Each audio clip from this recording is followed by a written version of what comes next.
चूड़ियाँ। चूड़ियों का नाम सुनते ही अपने दिमाग में काफ़ी चीज़ें आने लगती हैं। चूड़ियाँ एक ऐसी चीज़ है श्रृंगार की जो कि बहुत ही औरतों को, लड़कियों को बहुत ही अट्रैक्ट करती है। कोई भी ड्रेस पहनती हैं तो वो चूड़ियों से अपनी कलाइयों को सजाती हैं। हमारे भारतवर्ष में चूड़ियाँ बहुत तरीके की मिलती हैं। मेटल की चूड़ियाँ मिलती हैं, कांच की चूड़ियाँ मिलती हैं और ग्लास की चूड़ियाँ, नगों की चूड़ियाँ मिलती हैं, स्टोन्स की, और हाथी के दांत की चूड़ियाँ मिलती हैं, लाख की चूड़ियाँ मिलती हैं और हर तरीके की चूड़ियों का भंडार है हमारा भारतवर्ष। तो भारत में इतनी चूड़ियों की जो वैरायटी है वो कहाँ कहाँ है, क्या क्या है, उसके बारे में मैं थोड़ा बताने जा रही हूँ। चूड़ियाँ एक पारंपरिक गहना है जिसे भारत सहित और पूरे पूरे वर्ल्ड में महिलाओं की पसंदीदा एक गहना है। चूड़ियों का जो आकार होता है वो गोल होता है। चूड़ी नारी के हाथ का प्रमुख एक श्रृंगार है। भारतीय सभ्यता और समाज में चूड़ियों का महत्वपूर्ण स्थान है। हिंदू समाज में यह सुहाग का चिन्ह माना जाता है। भारत में जीवित पति नारी का हाथ चूड़ी से रिक्त नहीं होता है। भारत के विभिन्न प्रांतों में विविध प्रकार की चूड़ियाँ पहनने की प्रथा है। कहीं हाथी के दांत की, कहीं लाख की, कहीं पीतल की, कहीं प्लास्टिक की, कहीं कांच की। इस प्रकार की चूड़ियों का पहनने का प्राविधान है। आजकल सोने चांदी की चूड़ियाँ पहनने की भी प्रथा बहुत तेज़ी से बढ़ रही है। इस प्रकार की चूड़ियों में अपने विभिन्न रंग रूप और चमक दमक के कारण कांच की चूड़ियों का महत्वपूर्ण स्थान है। सभी धार्मिक और संप्रदाय की स्त्रियां कांच की चूड़ियों का अधिक प्रयोग करती हैं। कांच की चूड़ियां यदि देखा जाए तो वो किस चीज़ों से बनी होती है? कांच के बनने में रेता, सोडा और कलई का प्रयोग किया जाता है। रेता एक रेतीली पदार्थ है जिसमें मिट्टी का अंश कम और पत्थर का अधिक होता है। ये दानेदार होता है। कहीं कहीं पर पत्थर को पीस करके बनाया जाता है पाउडर फॉर्म में। कांच बनने के काम आने वाली रेता भारत के कई प्रांतों में मिलती है, जिसमें कि प्रमुख राजस्थान, मध्य भारत, हैदराबाद, महाराष्ट्र आदि स्थानों में कोटा, बूंदी और जयपुर की पहाड़ियों में अधिक मिलता है। राजस्थान में बसई के आसपास मिलने वाले रेता में करीब 0.67% लोहा का समावेश होता है। बूंदी के रेत में 0.6 तक का लोहा का तत्व रेती में मिला होता है। अधिकांश लोहे वाली रंगीन कांच बनने के काम भी आती है। जिस प्रकार के रासायनिक पदार्थ जैसे सोडा कांच बनाने के काम आता है, उसी प्रकार प्राकृतिक पदार्थ में दक्षिण अफ्रीका के केनिया प्रांत में मिलता है। भारत में सौराष्ट्र और पोरबंदर में कांच के अनुकूल रासायनिक सोडा बनाया जाता है। भारत में बंजर भूमि में स्थान स्थान पर रेते हैं। रेह का प्रयोग कपड़े धोने के भी काम आता है। यही रेह इस प्रकार सोडा को बनाने के भी काम आता है। कांच के 3 प्रकार के अधिक मूल्यवान होते हैं। कलई एक प्रकार का पेस्ट है जो इसको सफ़ेदी भी कहते हैं और प्राचीन काल में इसका नाम सुधा भी था।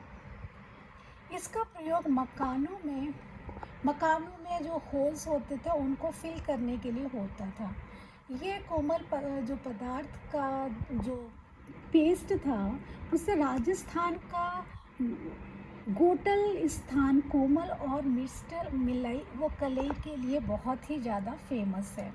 वैसे तो राजस्थान में लाख की चूड़ियों का बहुत ज़्यादा प्रचलन है, जो कि पूरे ऑल ओवर इंडिया और पूरे ऑल ओवर वर्ल्ड में बहुत ज़्यादा मिलता है।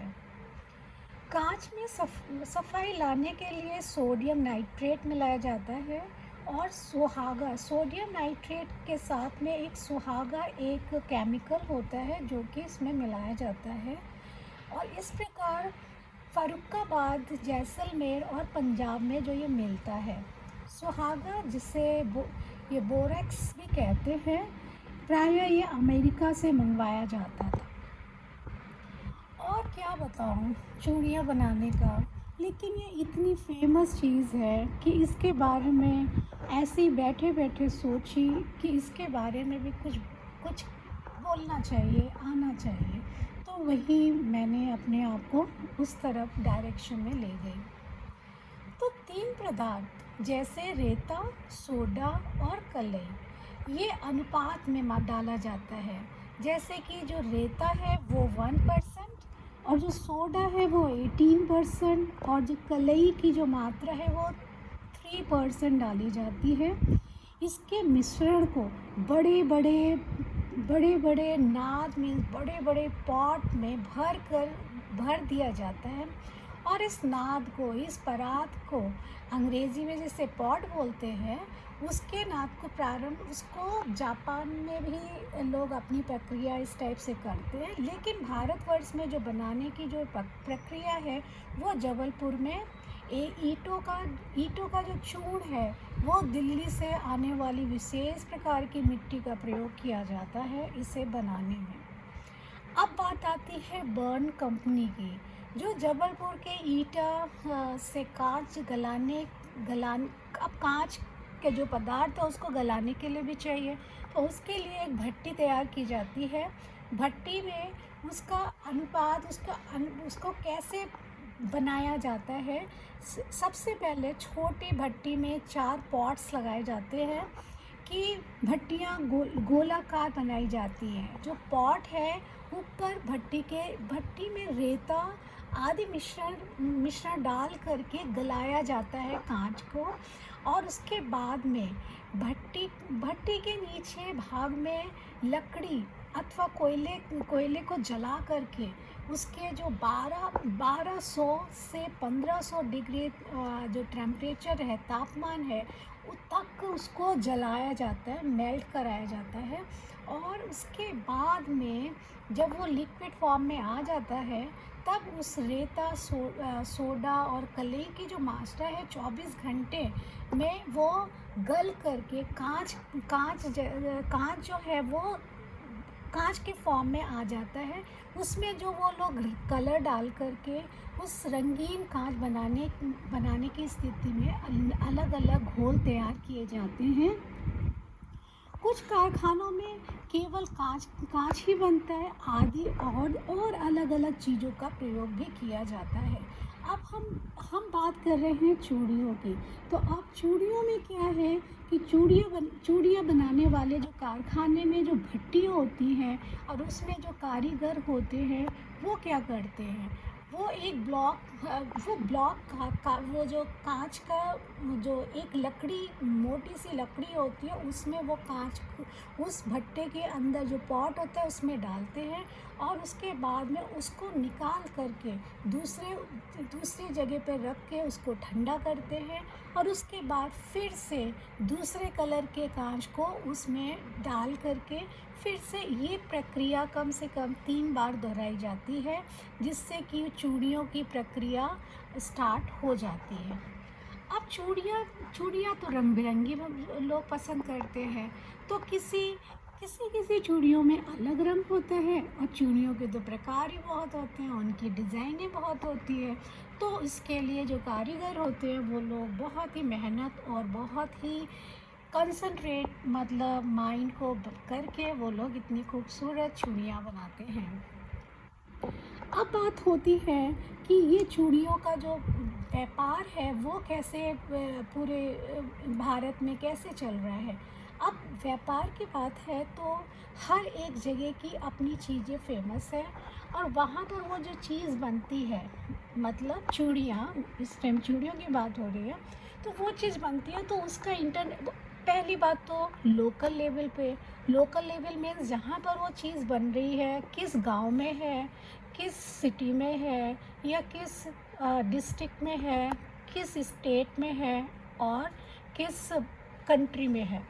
अब बात है ये इंडिया की, तो ये इंडिया का प्रोडक्ट है, तो ये किस जगह पे है, किस स्टेट में है, तो वहाँ से पहले तो लोकल जो वेंडर्स होते हैं वो लोग लेते हैं, और फिर ये जो बड़े बड़े वेंडर्स होते हैं वो अपना लेते हैं। उसके बाद में जा कर के ये पूरे भारतवर्ष में इसका पहुंचाया जाता है चूड़ियों को, डिफरेंट डिफरेंट कलर की चूड़ियों को। और वैसे जो कांच की चूड़ियाँ हैं, कांच की चूड़ियाँ सबसे ज़्यादा फेमस है आपकी फ़िरोज़ाबाद जो है वो उत्तर प्रदेश में एक छोटी सी सिटी है फ़िरोज़ाबाद, जहाँ पर कांच की चूड़ियों का व्यापार होता है बहुत ही। और ये जो है कांच की चूड़ियाँ, ये जो फ़िरोज़ाबाद में ये 100 साल पुराना कारखाना है वहाँ पर ये कांच की चूड़ियाँ आज भी बनती हैं। अब बात हुई मेटल की चूड़ियों के लिए राजस्थान और अदर कंट्री अपने इंडिया में काफ़ी जगहों पे बनने लगी हैं मेटल की चूड़ियाँ, जो कि लोग बहुत ज़्यादा तो नहीं पसंद करते, लेकिन फिर भी लोग पसंद करते हैं। अब बात हुई है हाथी के दाँत की चूड़ियाँ मोस्टली पश्चिमी बंगाल में बनती हैं, क्योंकि वो वहाँ का एक श्रृंगार है औरतों का, तो वहाँ पर ये बनती है, और जो कि पूरे इंडिया में और अब तो पूरे वर्ल्ड में ये सब चीज़ें अवेलेबल है। अब बात है कि राजस्थान में जो है वो लाख की चूड़ियाँ बनती हैं। लाख की चूड़ियाँ वहाँ पर श्रृंगार में पहनी जाती हैं, लेकिन हाँ, लाख की चूड़ियाँ और ये जो हाथी के दाँत की चूड़ियाँ हैं, ये सब बहुत ज़्यादा मजबूत नहीं होती, लेकिन फिर भी लोग पहनते हैं।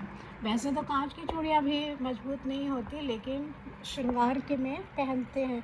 ये सिग्निफिकेंस भी है कि रिश्ते जो होते हैं बहुत ही नाजुक होते हैं, इसको किस तरीके से टेक केयर करना चाहिए, तो वो भी सिंबल्स दिखाया जाता है। और एक साइंटिफिक रीज़न ये भी है कि जो चूड़ियाँ हैं जो कलाई में पहनते हैं, उससे उसके